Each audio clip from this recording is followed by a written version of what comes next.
Hola amigos de Saber Más Media, es un gusto estar con ustedes en esta entrevista que se antoja bien interesante. Estamos con la doctora Marta Eva Viveros Sandoval. Ella es profesora investigadora de la Facultad de Medicina Dr. Ignacio Chávez de la Universidad Michoacana de San Nicolás de Hidalgo. Ella es químico-farmacobióloga de la Universidad Michoacana, egresada. Después tiene su maestría en ciencias en citopatología y finalmente su doctorado en ciencias químico-biológicas. Pero tiene una especialidad que se antoja vampírica, ¿verdad? En sangre. Sí, en hematología, ¿no? Y entonces, bueno, te agradecemos que estés con nosotros en la revista Saber Más. Muchas gracias, Horacio. Muchas gracias por porque además es un tema fenomenal en todos sentidos, ¿no? Nosotros tenemos una asociación con la sangre y en la cultura judeocristiana no muy amable, ¿no? Sin embargo, la sangre es, digamos, el líquido más vital que tenemos, ¿no? Fundamentalmente.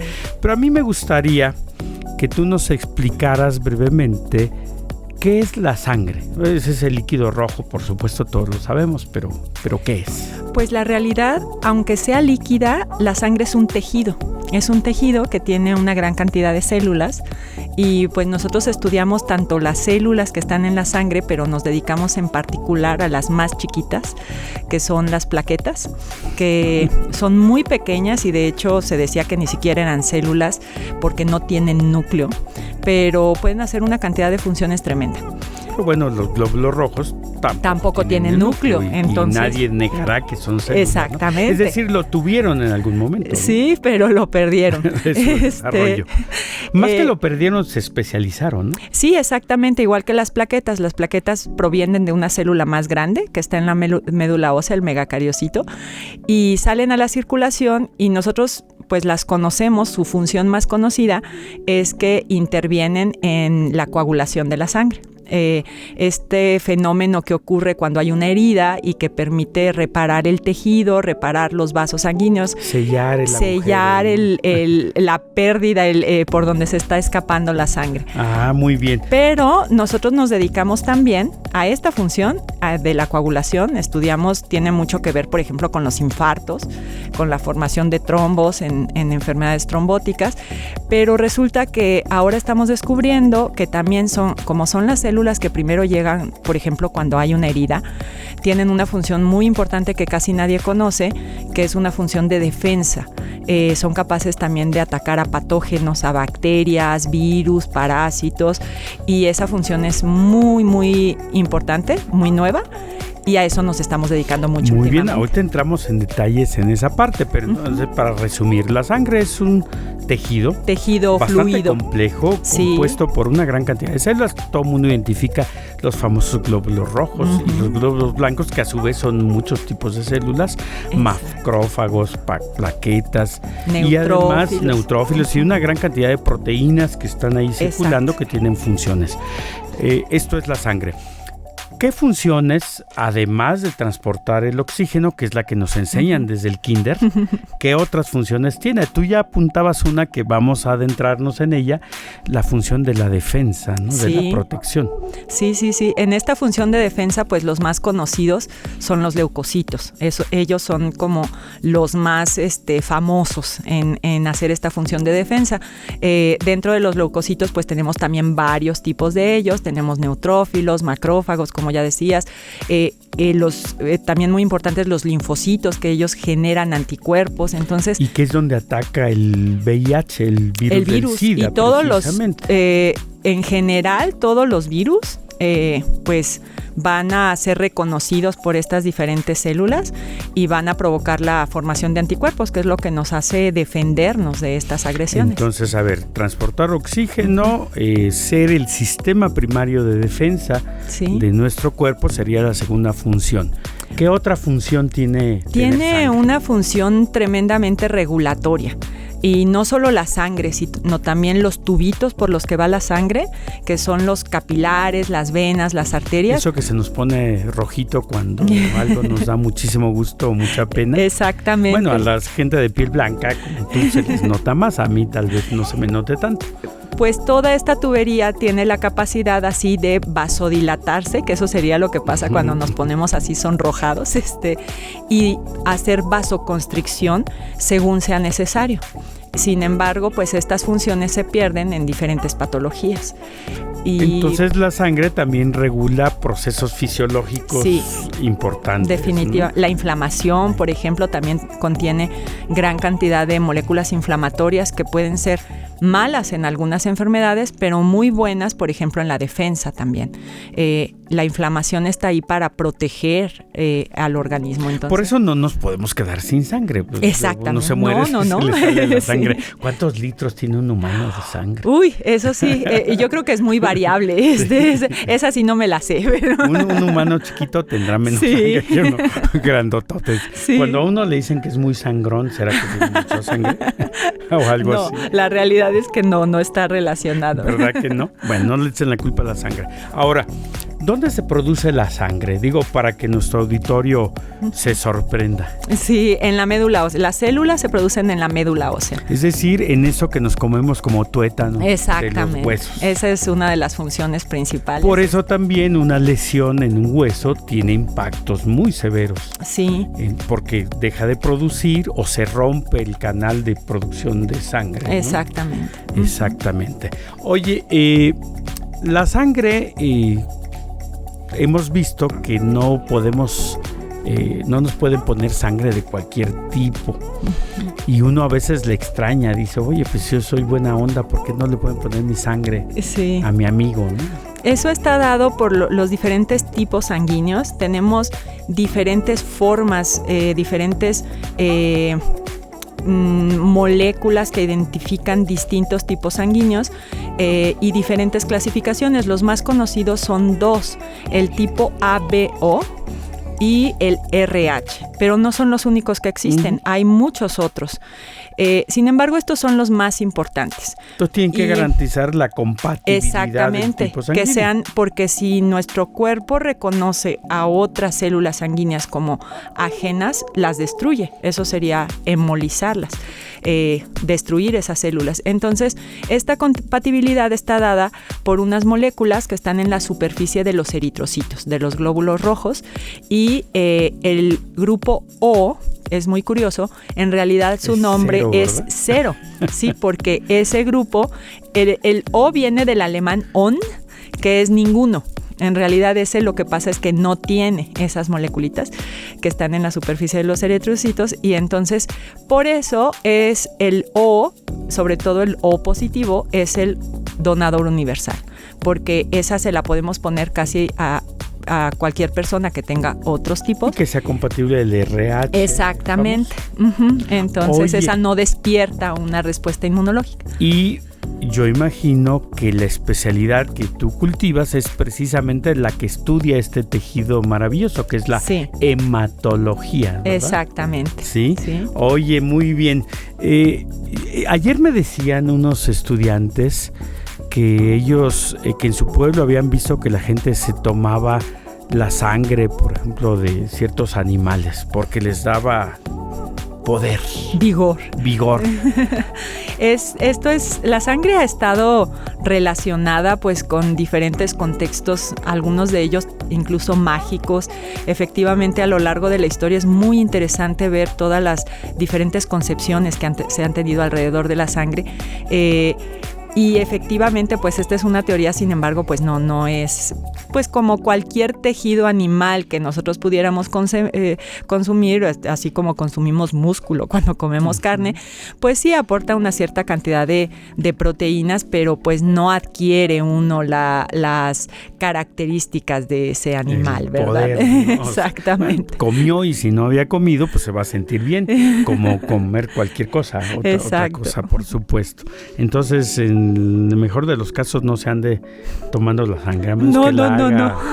Moronga o como exacto, cocinadita con moronga. En un taco, que a mí en lo personal no me gusta mucho, pero sí, bueno. No, yo cuando ya pienso que es sangre a mí tampoco me resulta muy atractiva. Sí, oye, vamos a regresar a este punto que tiene que ver con una de las funciones de la sangre, que es la defensa, ¿no? Uh-huh. Es decir, en la sangre circulan, decías tú, las células que tienen que ver con la defensa, pero también se producen y se depositan para su circulación los famosos anticuerpos, ¿no? Exacto. ¿Sí? Entonces la sangre es el sistema que recorre todo el cuerpo y nos protege. ¿Hay una zona del cuerpo que no tenga sangre?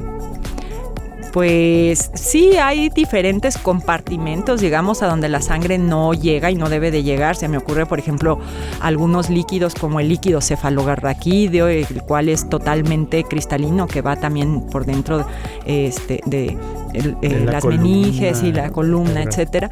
Entonces sí, hay sitios, por ejemplo, el interior del estómago, ahí no debe haber sangre, eso implicaría si hay, está sangrando, problema, ¿sí? En las articulaciones, las cápsulas sinoviales. Entonces la sangre debe estar en el compartimento al cual pertenece, que son los vasos sanguíneos.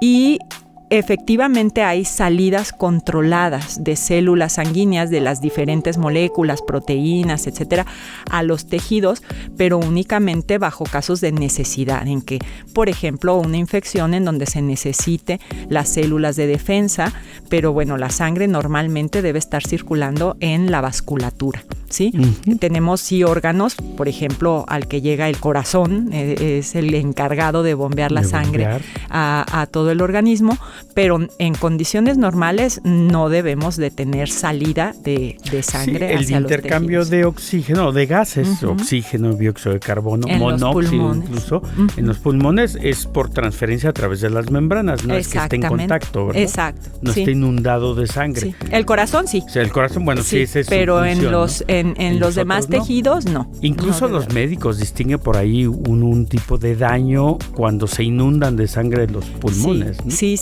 Sí. Ya están viendo un problema muy grave, ¿no? Exacto. Uh-huh. Eso es. Oye, todos sabemos que cuando tenemos una herida, un raspón, y tú lo mencionabas hace rato, pues la sangre cumple otra de las funciones, que es sellar la herida, ¿no? Exacto. La sangre se coagula, a veces uno ve cómo va saliendo y se hace como gelatina, ¿no? Sí. Así, y luego forma una tecata, una cáscara, exacto, ¿no? Que nos da por rascarnos, una ¿no? Costra. Una costra, ¿no? Sí. Que uno se quiere quitar por alguna razón, pero tiene un papel fundamental en que no penetran por ahí bichos, ¿no? Sí, microorganismos, etcétera. Este proceso es el proceso de coagulación, es un proceso totalmente fisiológico y esa es la especialidad del laboratorio en el cual yo me encuentro, el laboratorio de hemostasia y biología vascular del posgrado de la Facultad de Medicina. Y este proceso de coagulación es muy interesante porque las primeras mediadoras son esas celulitas chiquitas, las plaquetas. Esas plaquetas son maravillosas, son capaces de cambiar de forma, de hacer como pies que se llaman pseudópodos. Se activan cuando se expone la capa que está por fuera de los vasos sanguíneos, que está hecha sobre todo de una proteína que se llama colágeno. Eso hace que las plaquetas se activen y vayan y se peguen ahí. Son como pegostiosas porque tienen muchas moléculas de adhesión y van a liberar factores de coagulación. Entonces se activa también algo que se llama el sistema o la cascada de coagulación, que va acompañado de la activación de una gran cantidad de proteínas que se van activando así como bolas de billar cuando les pegamos unas a otras. Y esto lleva al final a la formación de una proteína muy especial que se llama fibrina, que su nombre, como su nombre lo dice, pues es como una fibra. Como una red. Es como una red, exactamente, que en esta red quedan atrapadas muchas células, las demás células de la sangre, y además esto hace que más plaquetas lleguen y se vayan uniendo así unas a otras. A esto se llama agregación plaquetaria. Y todo esto, cuando se expone al exterior, al aire, se deshidrata y forma esta costra que nosotros vemos, ¿no? Fíjate, para nuestros amigos que nos ven y nos escuchan en Saber Más, Cuando uno se rasca porque le picó un mosquito, por ejemplo, y logramos sacarnos la sangre, pues hay un proceso de coagulación que no es tan simple como uno pensaría. Entraron en contacto la sangre con el oxígeno y se coaguló como una gelatina, ¿no? Sí.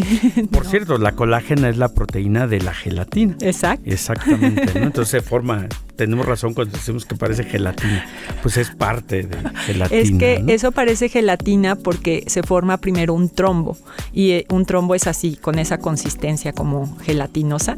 De hecho, estos se pueden formar en el interior de los vasos y obstruir el paso de la sangre. Y ahí sí hay problema.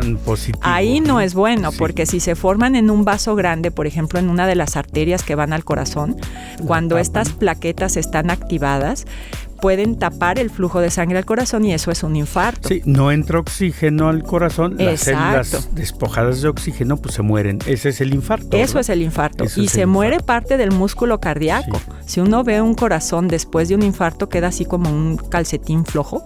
Así queda totalmente esa parte muerta. Si este trombo se forma, por ejemplo, en los vasos que van al cerebro, eso se llama un evento cerebrovascular. Y también puede poner en peligro la vida. Pero quisiera retomar eso que mencionaste de cuando nos pica un mosquito.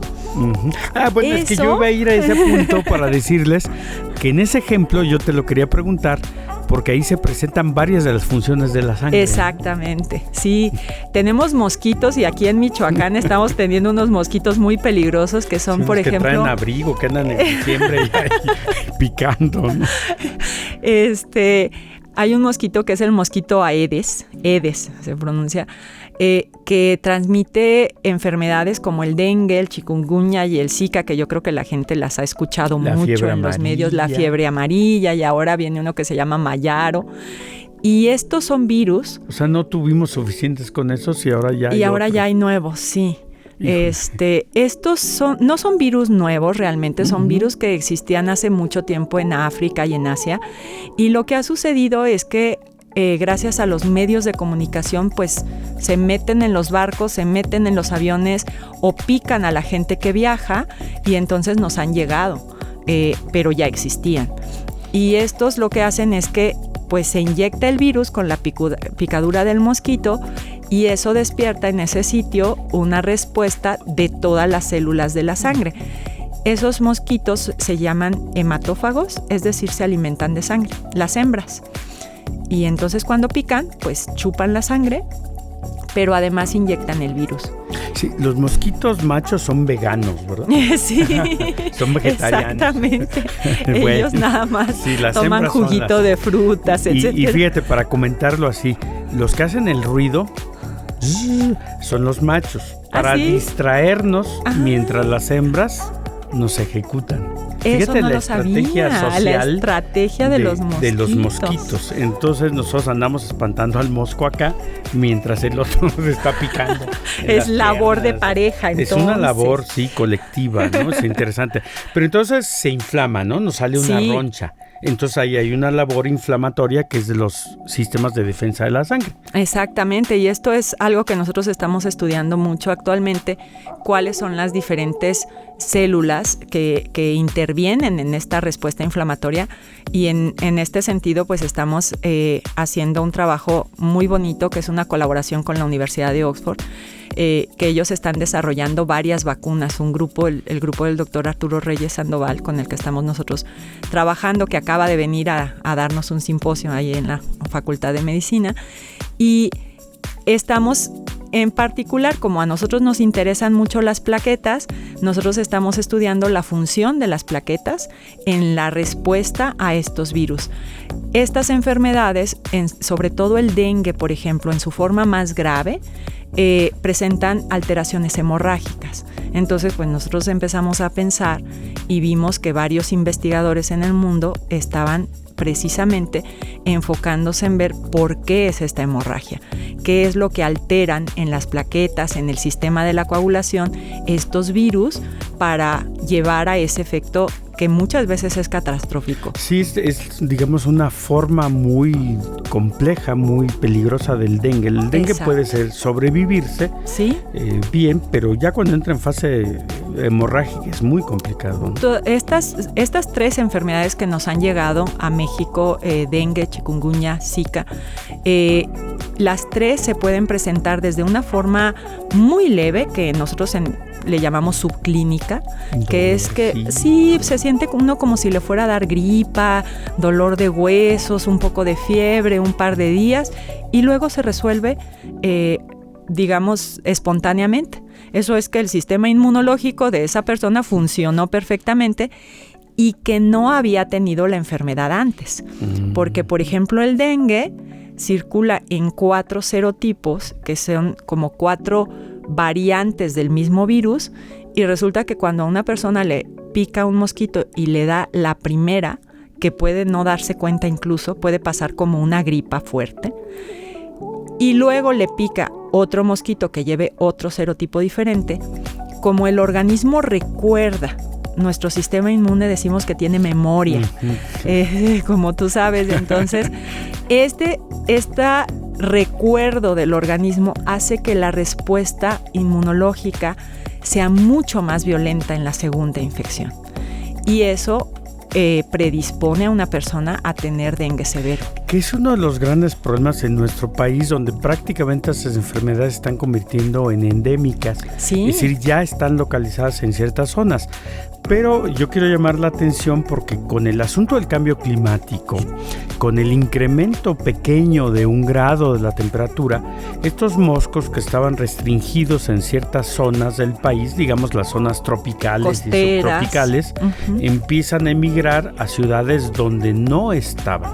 Y lo vemos claramente. Es probable que en Morelia nos dé una especie de gripa muy rara. Y luego, más adelante, si esto sigue, y me temo que va a seguir agravándose el asunto del cambio climático, pues llegar las otras familias de virus que nos decías. Y entonces constituir ya un problema muy grave, ¿verdad? Sí, de hecho lo estamos viendo hasta en los primeros años esta enfermedad. Pues fue epidémica, se dieron verdaderas epidemias a partir de 2015, 2016, 2017, fueron años muy difíciles y estaba limitada a la zona costera, mucho en Lázaro Cárdenas y alrededores, y Tierra Caliente. ¿En el caso de Michoacán? En el caso de Michoacán, y todos los estados que están sobre todo en el litoral del Pacífico. El más afectado fue Chiapas, pero también en la península de Yucatán, en Veracruz. Al norte están protegidos por lo seco. Estos mosquitos, para sobrevivir, necesitan un ambiente cálido húmedo y que haya cuerpos de agua. El cambio climático, como tú dices, el aumento en las temperaturas, tiene algo que ver también la presión, y sobre todo también el mosquito es muy adaptable. Se ha ido adaptando a mayores altitudes. Se ha ido adaptando a sobrevivir más tiempo, y ahora vemos, por ejemplo, en este año estamos teniendo un brote de dengue en este momento muy importante, nuevamente en Lázaro Cárdenas de dengue, está habiendo en la zona de Los Reyes, y por ejemplo hay un brote muy importante en La Piedad, que La Piedad anteriormente no había estado azotada por este tipo de epidemias. Porque entonces cada vez Bajío, sube más, ¿no? Sí, aunque sea un clima cálido, no era húmedo, era un Suele clima ser cálido más seco, ¿no? Sin embargo, el año pasado hubo un brote, por ejemplo, en Celaya. Que es el mismo caso, es el altiplano. Exactamente, digamos, ¿no? Entonces cada vez lo vamos encontrando más hacia el interior, hacia el centro, digamos, de la República, ¿no? Y bueno, esto le da una nueva dimensión al área de investigación que tú cultivas. Sí. Porque estás empezando a vincularte a un problema de salud pública. Exacto. Que si bien ya lo tenemos, seguramente se va a agravar en el futuro. Eso es lo que estamos previendo, y realmente pues se hacen grandes esfuerzos por parte de la Secretaría de Salud para controlar estas infecciones. Sin embargo, hasta ahora pues no hay algo específico para estos virus y se controlan con campañas de fumigación. Estas campañas de fumigación son muy importantes, pero tienen sus aristas. la primera es que el mosquito va haciendo resistencia a los agentes insecticidas que se utilizan. Y esto pues lo puede llevar a hacerse sumamente resistente y más peligroso.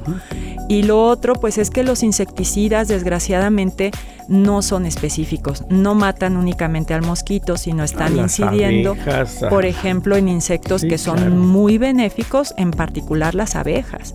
Entonces, realmente no nos podemos confiar a que haya el insecticida. Sí, aquí la medida sería controlar a las poblaciones de mosquitos, evitando que se desarrollen, evitar los cuerpos de agua estancados. Y lo ideal sería contar con una vacuna, con vacunas contra el virus. Realmente, ese es el punto que yo quería ir. Ya te gané. Me parece bien interesante. Precisamente al ser el futuro nos damos cuenta que es imposible acabar con las poblaciones de mosquitos. Y con el asunto del cambio climático es más complicado porque lo tenemos ahora en casi todo el territorio o va a llegar al territorio. Entonces, en ese sentido, desarrollar una vacuna se antoja la vía más interesante para, por lo menos, controlar esta enfermedad o moderar sus efectos dañinos. Y ahí es donde estás trabajando. Yo vi que hace unos días tuvieron incluso ustedes un simposio donde estuvieron hablando de este tipo de aspectos. Tu grupo tiene una colaboración muy estrecha con un grupo líder a nivel mundial, la Universidad de Oxford, y organizaron este evento. Exactamente. ¿Por qué no nos platicas así rápido qué hacen ahí? Pues justamente este grupo del doctor Arturo Reyes, él es mexicano, pero está ya desde hace muchos años, 15 años, en la Universidad de Oxford, en Inglaterra, y aquí se encuentra el Instituto Jenner, que es un instituto líder en la elaboración Jenner de vacunas. como el inventor de Jenner en honor al... de las de vacunas, hecho, ¿verdad? entiendo que él ahí trabajó. Muy bien. Y es el centro en donde se han desarrollado las principales vacunas que se están utilizando actualmente. De hecho, ahí se hizo, por ejemplo, la vacuna contra el ébola.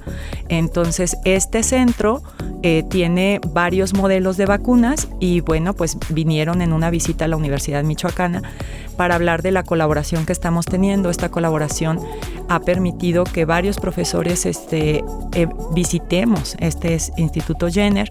Estamos colaborando también con la Secretaría de Salud, con el Hospital General Dr. Miguel Silva, pues en un esfuerzo por tener algo en participar en este desarrollo de vacunas, ¿verdad? En este momento estamos haciendo un estudio de seroprevalencia, que es ver cuántas personas del estado de Michoacán, lo estamos haciendo aquí en la universidad, ya están inmunizadas en forma natural por haber contraído. Alumnos de Tierra Caliente que han tenido, no saben distinguir bien si fue... ¿Cuál tuvieron? Sí, cuál tuvieron, si Eso fue es lo que estamos estudiando. O fue Zika. Exactamente. Porque ellos decían, es que yo me sentía así, me empecé como una gripa, me dolía todo el cuerpo, pero me curé. Exactamente. Y por lo que me describes ya empiezo a pensar. Y precisamente, pues estamos invitando, han participado, ya es un estudio que está bastante avanzado, estudiantes de la universidad que provienen de todas las zonas del estado. De esta manera podemos tener una muestra representativa y ver, pues, qué tan importante sería contar con estas vacunas, cuántas personas les sería útil contar con esta vacuna. Y bueno, pues es una colaboración muy bonita.